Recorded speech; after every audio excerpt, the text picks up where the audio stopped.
Alhamdulillahilladzi hadana bi'abdihil mukhtari man da'ana ilaihi bil idzni wa qad nadana labbaika ya man dallana wa hadana ashhadu an la ilaha illallah wahdahu la syarika lah wa ashhadu anna muhammadan abduhu wa rasuluhu la nabiyya ba'dah.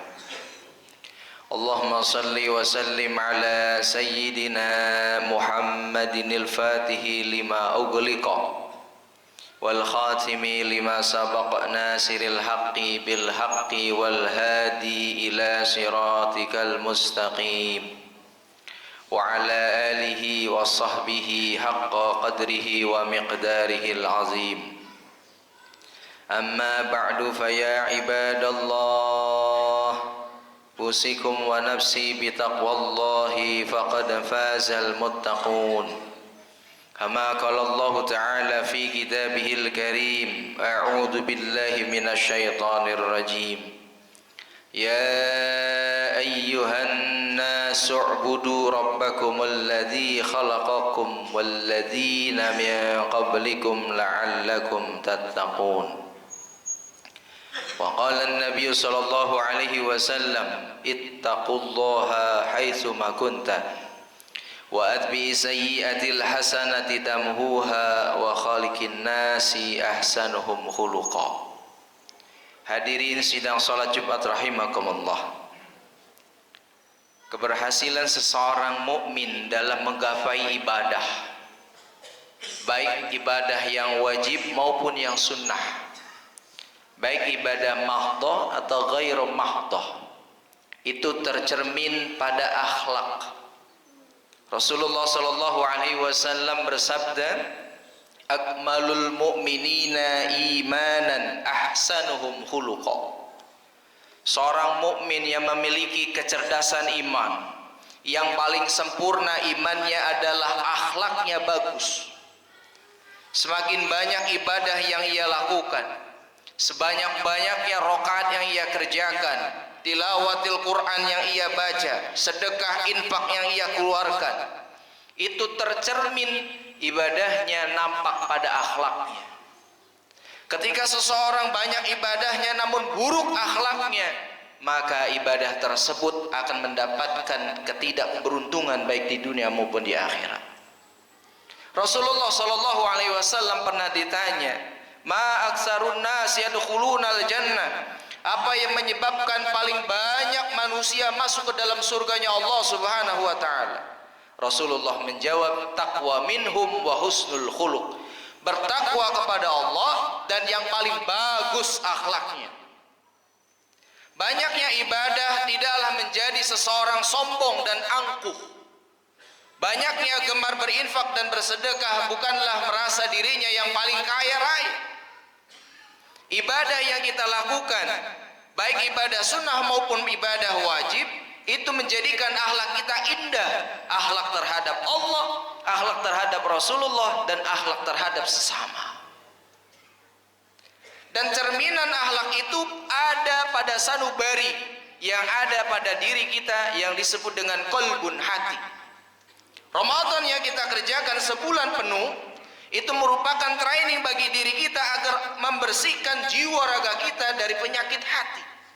Allah berfirman dalam surat Asy-Syu'ara, yauma la yanfa'u malun wala banun, ingatlah satu hari di mana kita punya harta tidak akan bermanfaat, di mana kita memiliki anak tidak akan bermanfaat, illa man atallaha biqalbin salim, kecuali yang datang kepada Allah Subhanahu wa taala dengan hati yang selamat. Ibadah yang kita lakukan merupakan cerminan dari akhlak hati kita. Digambarkan dalam sebuah hadis dalam riwayat Muslim, ketika itu ada 3 golongan hamba-hamba Allah yang ketika di dunia melakukan rutinitas ibadah yang sangat luar biasa.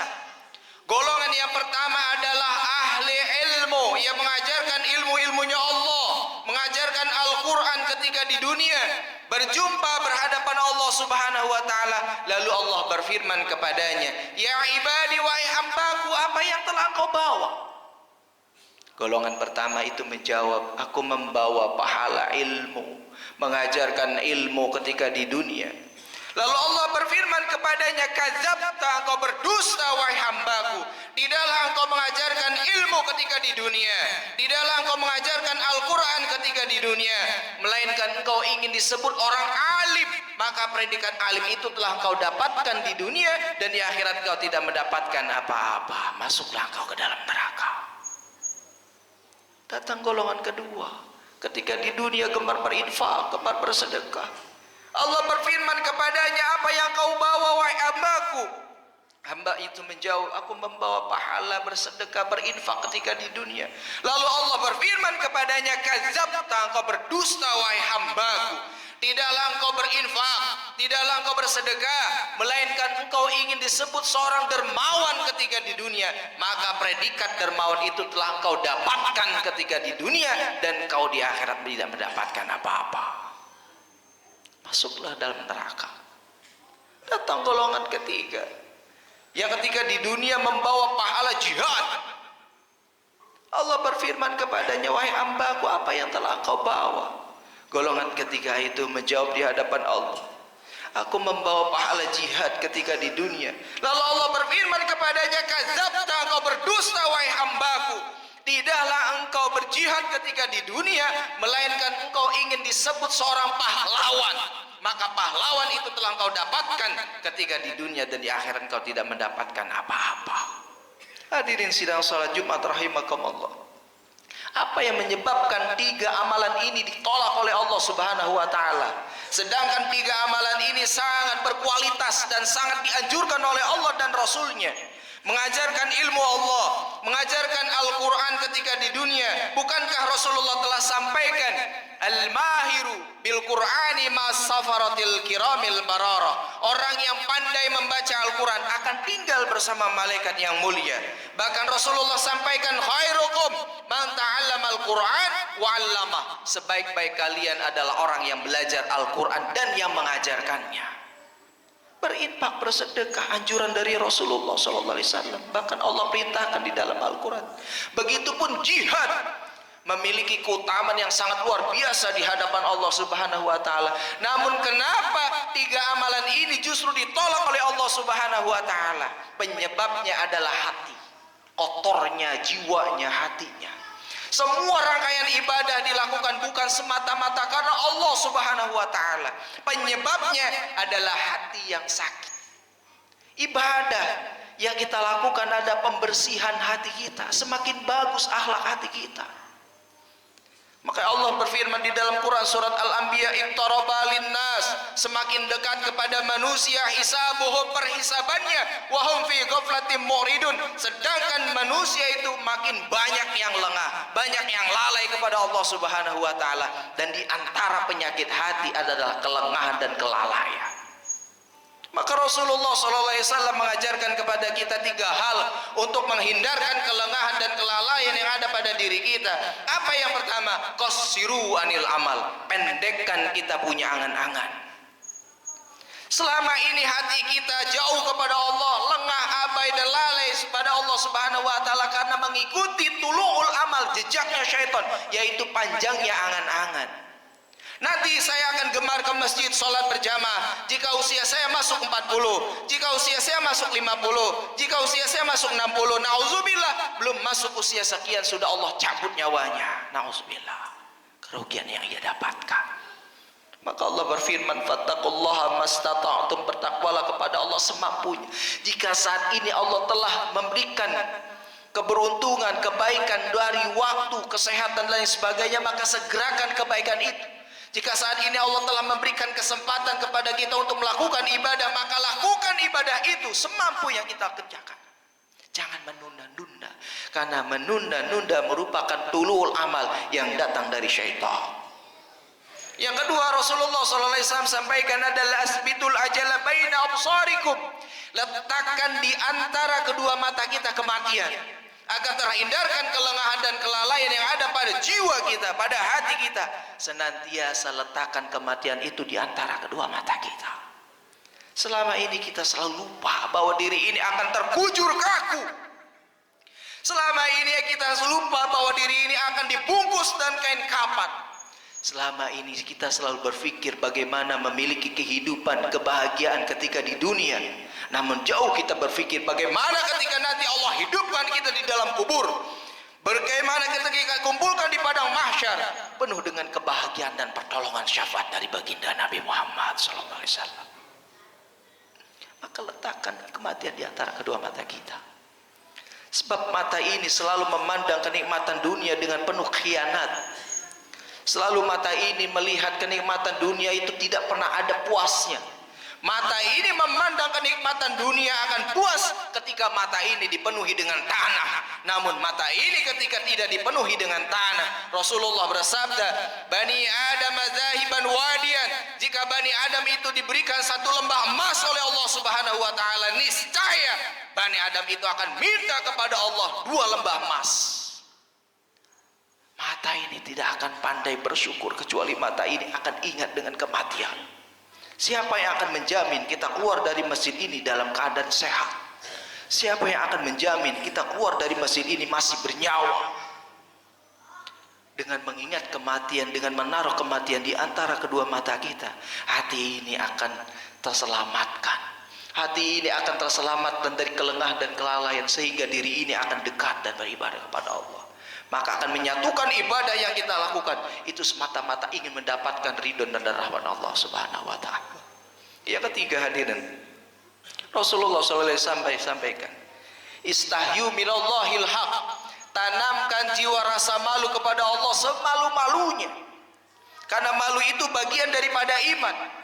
Selama ini kita meminta kepada Allah Subhanahu wa taala agar masukkan ke dalam surganya Allah Subhanahu wa taala tanpa rasa malunya. Apa yang sudah kita miliki? Apa yang sudah dapat jaminan kita masuk ke dalam surganya Allah Subhanahu wa taala di tengah-tengah banyaknya dosa yang telah kita lakukan? Tanamkan rasa malu itu kepada Allah. Sudah masuk usia berapa kita? 40, 50, 60. Namun dari usia sekian, sudahkah kita mendapatkan ridho Allah Subhanahu wa taala? Atau sudahkah amalan ibadah yang kita lakukan itu mendatangkan ridhonya Allah Subhanahu wa taala? Malu sama Allah. Di tengah-tengah kita selalu berdoa kepada Allah agar Allah masukkan kita ke dalam surganya Allah. Namun di tengah-tengah dosa yang telah kita lakukan rasanya malu. Maka para sahabat, para ulama-ulama terdahulu salafun saleh selalu memantaskan dirinya dengan kalimat ilahi lastulil firdausil a'la. Rasanya diri ini tidak pantas masuk ke dalam surganya Allah. Namun jika dibayangkan diri ini tidak akan sanggup jika Allah bakar dengan api neraka, maka tanamkan rasa malu. Apa yang sudah kita lakukan dengan agamanya Allah Subhanahu wa taala? Di tengah-tengah perkara wajib yang banyak kita tinggalkan, di tengah-tengah perkara sunnah yang telah kita abaikan di hadapan Allah Subhanahu wa taala, kita bisa melihat saudara-saudara kita yang ada di Palestina.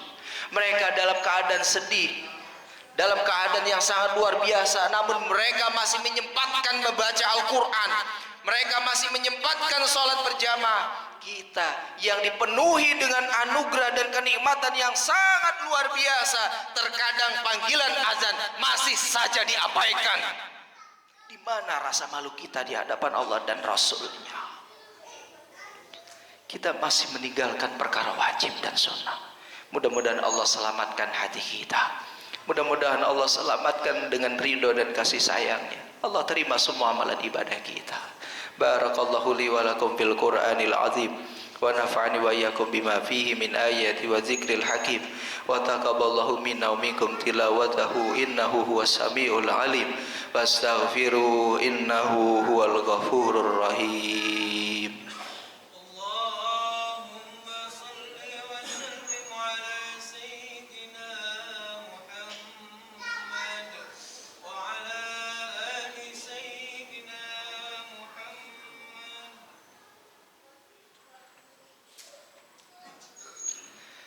Alhamdulillahilladzi arsala rasulahu dinil haq liyuzhirahu 'alad dini kullihi wa kafa billahi shahida. Ashhadu an la ilaha illallah wa وأشهد أن محمدا عبده ورسوله اللهم صل وسلم على سيدنا محمد وعلى آل سيدنا محمد فيا عباد الله اتقوا الله حق تقاته ولا تموتن إلا وأنتم مسلمون وقال الله تعالى إن الله وملائكته يصلون على النبي يا أيها الذين آمنوا صلوا عليه وسلموا تسليما اللهم صل وسلم على سيدنا محمد وعلى آل سيدنا محمد كما صليت على سيدنا إبراهيم وعلى آل سيدنا إبراهيم إنك حميد مجيد وشرف وكرم ومجد وعظم ورضي الله تعالى عن أهل بيته المطهرين وأصحاب المهتدين والتابعين لهم بإحسان إلى يوم الدين اللهم اغفر للمسلمين والمسلمات والمؤمنين والمؤمنات الأحياء منهم والأموات اللهم ادفع عنا الغلاء والبلاء والوباء والفحشاء والمنكر والسيوف المختلفة والشدائد والمحن ما ظهر منها وما بطن من بلدنا هذا خاصة ومن بلدان المسلمين عامة إنك على كل شيء قدير ربنا آتنا في الدنيا حسنة في الآخرة حسنة وقنا عذاب النار عباد الله إن الله يأمر بالعدل والإحسان وإيتاء ذي القربى وينهى عن الفحشاء والمنكر والبغي يعظكم لعلكم تذكرون فاذكروا الله الذي يذكركم واشكروا على نعم الله يزدكم ولذكر الله أكبر